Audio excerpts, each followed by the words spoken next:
हरे कृष्णा। मैं नीलकमल संस्कृत पाठशाला में आप सभी का स्वागत करती हूँ। बच्चों, अपनी पिछली कक्षा में हमने अपनी पाठ्यपुस्तक रुचिरा के 5वें पाठ कंटकेन एवं कंटकम का सरलार्थ किया था, शब्दों के अर्थ जाने थे। अपनी आज की कक्षा में हम अपने पाठ का अभ्यास कार्य करेंगे, प्रश्नों के उत्तर सीखेंगे। पाठ आरंभ करने से पहले जो नए बच्चे मेरे चैनल के साथ जुड़े हैं वो चैनल को सब्सक्राइब करें और बेल आइकन दबाएं ताकि आपको आने वाले वीडियोस का नोटिफिकेशन मिलता रहे और आप आसानी से सभी पाठों को देख सकें। तो चलिए बच्चों, शुरू करते हैं अपना पाठ कंटकेन एवं कंटकम का अभ्यास कार्य। हमारा पहला प्रश्न है, एक पदेन उत्तरत। एक शब्द में उत्तर दीजिए। व्याधस्य नाम किम आसीत। शिकारी का नाम किम आसीत, क्या था? क्या नाम था शिकारी का? चंचल। तो हमारा उत्तर होगा चंचलः। चंचलः व्याघ्रम कुत्र दृष्टवान। चंचल ने बाघ को कहाँ देखा था? कहाँ देखा था? जाल में। तो उत्तर होगा जाले। कस्मै किमपि अकार्यम न भवति। किसके लिए कुछ भी बुरा कार्य नहीं होता है? किसके लिए नहीं होता है? हमने अपने पाठ में पढ़ा था भूखे के लिए। तो हमारा उत्तर होगा क्षुधार्ताय। अगला प्रश्न, बद्री गुल्मा नाम पृष्ठे का नीलिना आसीत। बद्री गुल्मा नाम बेर की झाड़ियों के पीछे कौन छुपी हुई थी? कौन थी? लोमड़ी। तो हमारा उत्तर होगा लोमशिका। सर्वः किम समीहते। सब क्या चाहते हैं? क्या चाहते हैं बच्चों? सभी, हमने पाठ में पढ़ा कि सभी अपना हित चाहते हैं। तो हमारा उत्तर होगा स्वार्थम। निसहायो व्याघ्रः किम अयाचत। असहाय बाघ क्या मांग रहा था? क्या मांग रहा था? प्राणों की भिक्षा। तो उत्तर होगा प्राण भिक्षाम। अब है पूर्ण वाक्येन उत्तरत। पूर्ण वाक्य में उत्तर दीजिए। चंचलेन वने किम कृतम। चंचल ने वन में क्या किया था? क्या किया था? उसने जंगल में जाल फैलाया था। तो हमारा उत्तर होगा चंचलेन वने जालम विस्तारितम। चंचल के द्वारा जंगल में जाल बिछाया गया था या फैलाया गया था। अगला प्रश्न है, व्याघ्रस्य पिपासा कथम शांता अभवत।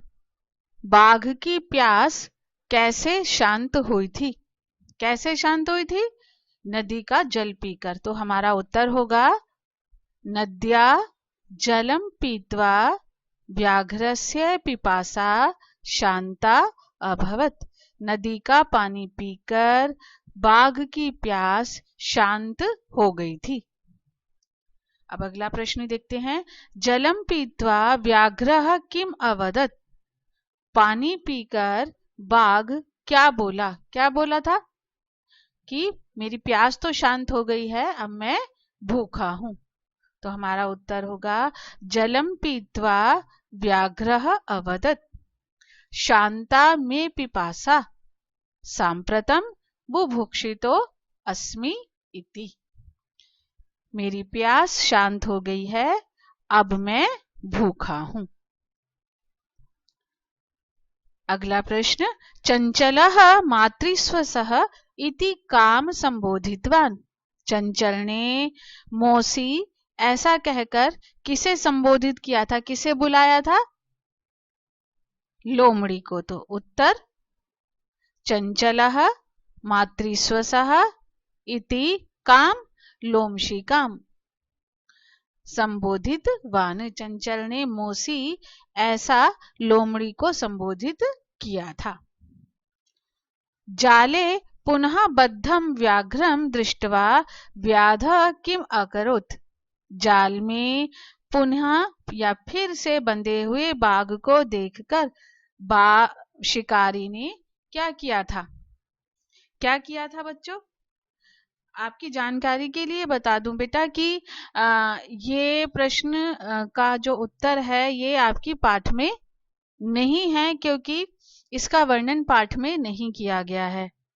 लेकिन हम समझ सकते हैं कि जब बाघ फिर से जाल में फंस गया था तो शिकारी ने क्या किया होगा? अपने घर चला गया होगा खुशी खुशी, है ना? तो हम इसका उत्तर लिख सकते हैं कि जाले पुनः बद्धं व्याघ्रं दृष्ट्वा व्याधः प्रसन्नो भूत्वा गृहं प्रत्यावर्तत। जाल में पुनः बंधे हुए बाघ को देखकर शिकारी प्रसन्न होकर घर लौट गया था या चला गया था। ठीक है ना? तो यही करना था। मैं आपको फिर से बता रही हूँ, इसका वर्णन हमारे पाठ में नहीं है। अब हमारा अगला प्रश्न है, अधोलिखितानि वाक्यानि का कम काम प्रति कथयति। नीचे लिखे हुए वाक्य कौन किसको कह रहा है? अब जो कह रहा है उसमें प्रथमा विभक्ति और जिसको कहा जा रहा है उसमें द्वितीया विभक्ति, अर्थात सब्जेक्ट में प्रथमा, ऑब्जेक्ट में द्वितीया। अब उन्होंने उदाहरण देकर समझाया है। पहले, यथा इदानीम अहम त्वाम खादिष्यामि, अब मैं तुम्हें खाऊंगा। तो ये कौन कह रहा है? बाघ कह रहा है। और किसको कह रहा है? शिकारी को। व्याधम, तो व्याघ्रः इसमें प्रथमा विभक्ति, व्याधम इसमें द्वितीया विभक्ति। अब हमारा पहला वाक्य है, कल्याणम भवतु ते, तुम्हारा कल्याण हो। कौन कहता है? व्याघ्रः। और किसको कहता है? व्याधम। उसके बाद, लोग मुझ में स्नान करते हैं। कौन कहता है? कहती है नदी। और किसको कहती है? व्याधम, शिकारी को। अहम त्वत्कृते धर्मम आचरितवान त्वया मिथ्या भणितम, मैंने तुम्हारे लिए अच्छा कार्य किया और तुमने झूठ बोला। कौन कहता है? शिकारी, व्याधः। और किसको? व्याघ्रम, बाघ को। यत्र कुत्रपि छेदनम कुर्वन्ति, जहां कहीं से भी काट देते हैं। कौन कह रहा है? वृक्षः। और किसको कह रहा है? व्याधम, शिकारी को। संप्रति, अब बार बार कूद के दिखाओ। कौन कह रहा है? लोमशिका। और किसको? व्याघ्रम, बाघ को। हमारा अगला प्रश्न है, रेखांकित पदमाधृत्य प्रश्न निर्माणम कुरुत। रेखांकित शब्दों को आधार बनाकर प्रश्नों का निर्माण कीजिए। बच्चों, हमेशा से जो मैं आपको एक बात बताती हूँ कि उत्तरवाचक शब्द में जो विभक्ति, जो वचन, जो लिंग होता है, प्रश्नवाचक शब्द में भी उसी विभक्ति, वचन और लिंग का प्रयोग करते हैं। इसके लिए हमें किम सर्वनाम शब्द के रूप पुल्लिंग, स्त्रीलिंग और नपुंसक लिंग में याद करने हैं और लिख लिख कर उनका अभ्यास करना है। तो हमारा पहला उत्तर है, व्याधः व्याघ्रम जालात बहि निर्सारयत, शिकारी ने बाघ को जाल से बाहर निकाल दिया था। तो प्रश्न क्या बनेगा? शिकारी ने बाघ को किससे बाहर निकाल दिया था? पंचमी विभक्ति का प्रयोग करेंगे। हमारा प्रश्न होगा, व्याधः व्याघ्रम कस्मात् बहि निर्सारयत, शिकारी ने बाघ को किससे बाहर निकाल दिया था। हमारा अगला उत्तर है, चंचलः वृक्षम उपगम्य अपृच्छत, चंचल ने वृक्ष के पास जाकर पूछा। चंचल ने किसके पास जाकर पूछा? तो चंचलः कम उपगम्य अपृच्छत, चंचल ने किसके पास जाकर पूछा। व्याधः लोमशिकायै निखिलाम कथाम न्यवेदयत, शिकारी ने लोमड़ी को सारी कथा सुनाई। शिकारी ने किसको सारी कथा सुनाई? तो हमारा प्रश्न बनेगा, व्याधः कस्यै निखिलां कथां न्यवेदयत्। शिकारी ने किसको सारी कथा बताई। अगला उत्तर है मानवः वृक्षाणां छायायां विरमन्ति। मनुष्य वृक्षों की छाया में विश्राम करते हैं। मनुष्य किसकी छाया में विश्राम करते हैं? तो वृक्षाणाम की जगह क्या आ जाएगा? केशाम। मानवः केशाम छायायाम विरमन्ति। मनुष्य किसकी छाया में विश्राम करते हैं। अगला उत्तर है व्याधः नद्या जलेन व्याघ्रस्य पिपासाम अशमयत्। शिकारी ने नदी के जल से बाघ की पिपासा को शांत किया था। तो शिकारी ने किसके जल से बाघ की पिपासा को शांत किया था? यहाँ नद्यः नदी शब्द है, स्त्रीलिंग है, षष्ठी विभक्ति एक वचन, तो किम शब्द का भी स्त्रीलिंग षष्ठी विभक्ति एक वचन। तो व्याधः कस्यः जलेन व्याघ्रस्य पिपासाम शमयत्। शिकारी ने किसके जल से बाघ की पिपासा को शांत किया था। अब अगला प्रश्न है मंजूषातः पदानि चित्वा कथाम पूरयत्। मंजूषा से शब्दों को चुनकर कहानी को पूरा कीजिए। अब यहाँ मंजूषा में हमें ये सारे शब्द दिए हुए हैं। वृद्धः कृतवान अकस्मात् दृष्ट्वा मोचयितुं सा अट्टहासं शूद्रः तर्हि स्वीकीयोर कर्तनम्। एकस्मिन् वने एकः व्याघ्रः आसीत्। एक जंगल में एक बाघ रहता था। कैसा बाघ था वो? इसमें से बताइए क्या शब्द हो सकता है? वृद्धः। एक जंगल में एक बूढ़ा बाघ रहता था। वह एक बार शिकारी के द्वारा फैलाए हुए जाल में बद्ध अभवत बंध गया। सा बहु प्रयासम। उसने बहुत प्रयास किया। क्या शब्द आएगा? कृतवान।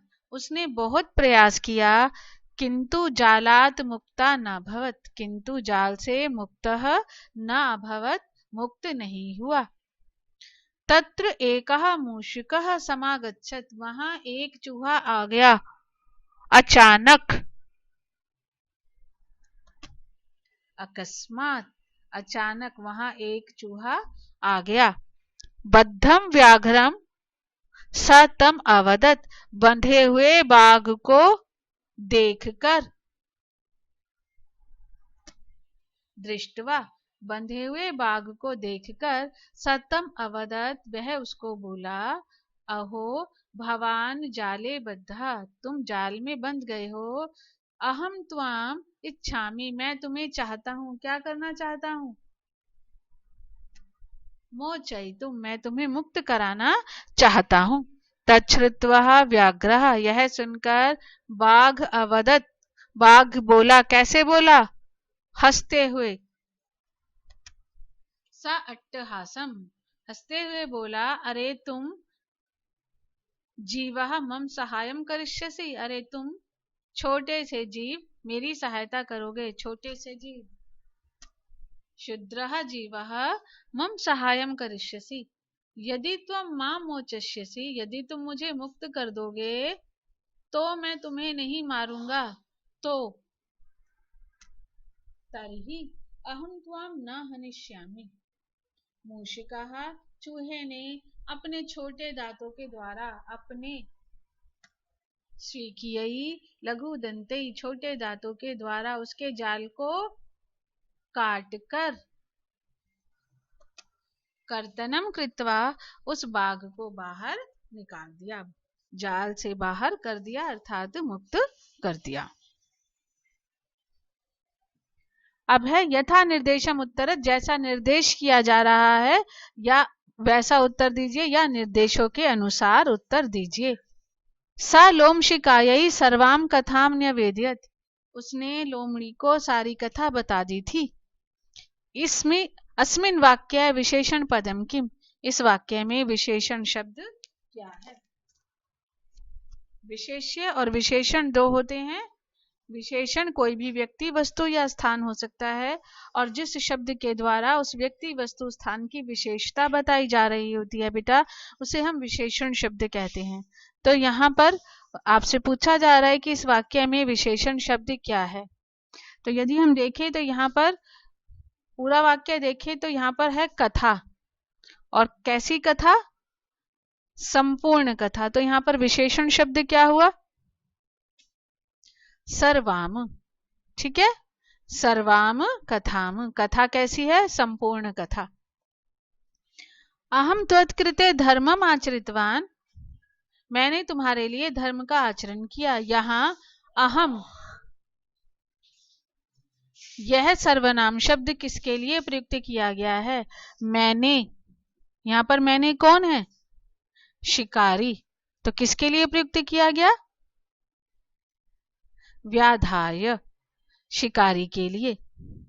सर्वः स्वार्थम समीयते, सभी अपना हित चाहते हैं। इस वाक्य में कर्ता शब्द क्या है? चाहते हैं। क्रिया का किससे संबंध है? सर्वः, सब चाहते हैं। तो कर्ता और क्रिया का, क्योंकि काम को हमेशा कौन करता है? कर्ता, काम को करने वाला। तो यहाँ पर क्रिया का संबंध किससे है? सर्वः। तो हमारा उत्तर क्या होगा? सर्वः। स सहसा चंचलम उपसृत्य कथयति, उसने अचानक चंचल के पास जाकर कहा, वाक्य से एकम अव्ययम पदम चित्वा लिखत, वाक्य में से कोई एक अव्यय शब्द चुनकर लिखिए। इसमें अव्यय शब्द कौन सा है बेटा? अव्यय शब्दों के हमने पढ़े हुए हैं अव्यय शब्द अपनी कक्षा में। यदि बच्चों आपने वो वीडियो नहीं देखा, फिर से देखिए और जानिए कि कौन कौन से अव्यय शब्द होते हैं, उनका क्या अर्थ है और उनका संस्कृत वाक्यों में कैसे प्रयोग किया जाता है। तो यहाँ पर अव्यय शब्द क्या है? सहसा, अचानक। उसके बाद का वार्ता मामपि विज्ञापय, क्या बात है मुझे भी बताओ। इस वाक्य में क्रिया शब्द क्या है?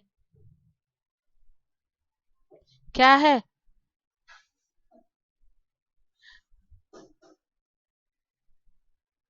नहीं पता लग रहा? और बाद में तो वो कह रहे हैं कि क्रिया शब्द का पद परिचय भी लिखना है। तो सबसे पहले देखते हैं क्रिया। तो क्रिया शब्द है विज्ञापय और उसका पद परिचय है वि उपसर्ग ज्या धातु लोट लकार प्रथम पुरुष एक वचन। ठीक है,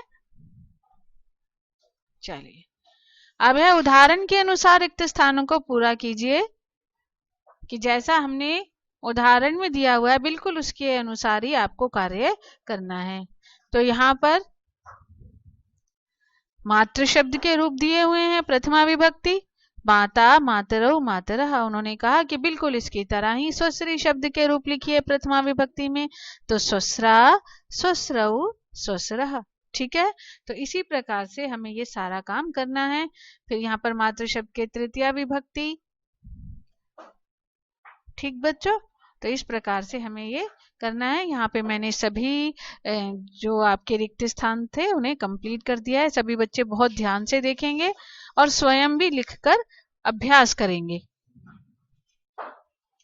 उसके बाद है धातु प्रत्ययम च लिखे, धातु और प्रत्यय लिखिए। यहाँ पर कुछ शब्द दिए हुए हैं, क्रिया शब्द दिए हुए हैं। उन क्रिया शब्दों में आपको बताना है कि कौन सी धातु है और कौन सा प्रत्यय है। तो सबसे पहले गंतुम में गम धातु तुमुन प्रत्यय, द्रष्टुम में दृश धातु तुमुन प्रत्यय करणीय है, क्री धातु अनियर प्रत्यय, खादितुम में खाद धातु तुमुन प्रत्यय और कृत्वा में क्री जमा कत्वा प्रत्यय। हम अपनी एक कक्षा में प्रत्ययों के बारे में भी विस्तार से पढ़ेंगे। तो बच्चों ये था हमारा पाठ का अभ्यास कार्य। आपको कैसा लगा कमेंट बॉक्स में अवश्य लिखिएगा। यदि कोई चीज समझ में नहीं आई है बच्चों तो वो भी आप कमेंट बॉक्स में लिख सकते हो। मैं आपका जो भी प्रश्न होगा उसका उत्तर देने का पूरा प्रयास करूंगी। तो चलिए, वीडियो देखने के लिए आपका बहुत बहुत धन्यवाद। चैनल को लाइक, सब्सक्राइब और शेयर अवश्य करें। अब मिलेंगे अगली कक्षा में एक नए पाठ के साथ। तब तक के लिए हरे कृष्णा।